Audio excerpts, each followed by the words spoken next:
اعوذ باللہ من الشیطان اللعین الرجیم بسم اللہ الرحمن الرحیم الحمدللہ رب العالمین باری الخلائق اجمعین ثم الصلاۃ والسلام علی سیدنا و نبینا و مولانا ابی القاسم محمد وآلہ الطیبین الطاہرین المعصومین المنتجبین۔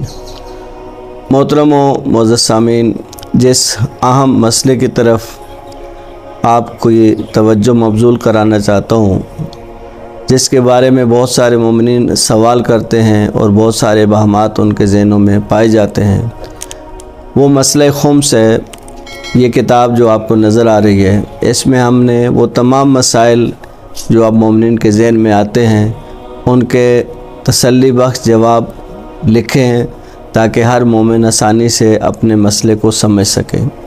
بنیادی طور پر جس چیز کو سمجھنا ضروری ہے کہ جس انسان کی معمولی کمائی بھی ہو، اس کے لیے بھی اپنا خمس کا دن معین کرنا ضروری ہے۔ تین چیزیں ہیں، ایک آپ کی کمائی ہے، شریعت کو اس سے کوئی غرض نہیں ہے کہ آپ کتنا کماتے ہیں، صرف حلال کمانے کا حکم ہے۔ آپ سال بھر میں کتنا کھاتے ہیں اس سے بھی شریعت کو کوئی سروکار نہیں ہے، آپ جو کھائیں آپ کی مرضی ہے، صرف حلال کھانے کا حکم ہے۔ کلوا واشربوا ولا تسرفوا، کھاؤ پیو لیکن ضائع نہیں کرو۔ اب جب سال بھر کے کھانے کے بعد جو کچھ آپ کے پاس بچ جائے اس کا 5واں حصہ خمس کہلاتا ہے۔ تو یہ حساب کیسے ہوگا 5واں؟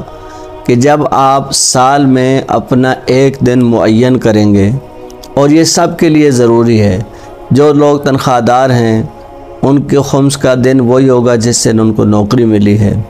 جو دکاندار ہیں جب اس نے اپنے کاروبار کا آغاز کیا، اس کا اگلا سال کا دن اس کے خمس کا دن ہے۔ آیا انگریزی تاریخ کے حساب سے خمس کا حساب کرنا ضروری ہے یا چاند کی تاریخوں پہ، یہ انسان کا اختیار ہے، لیکن ایک دن کو معین کرنا ضروری ہے کہ جس میں وہ بیٹھ کر یہ حساب کرے کہ میرے پاس کیا بچا ہے۔ جو لوگ مقروض ہو جاتے ہیں، اگر ان کا قرض کاروباری کاموں کے لیے نہ ہو، ذاتی ضروریات کے لیے ہو، تو وہ اپنے اس قرض کی مقدار کو دیکھیں گے۔ اگر قرض کی مقدار سالانہ بچت سے زیادہ ہے تو اس پر خمس واجب نہیں ہوتا۔ اگر وہ قرض ضروریات زندگی کے لیے استعمال کیا گیا ہو اور وہ قرض ابھی آپ پر باقی ہو تو اس سال آپ پر خمس واجب نہیں ہوگا۔ لیکن حساب کرنا ہر انسان کا شرعی فریضہ ہے۔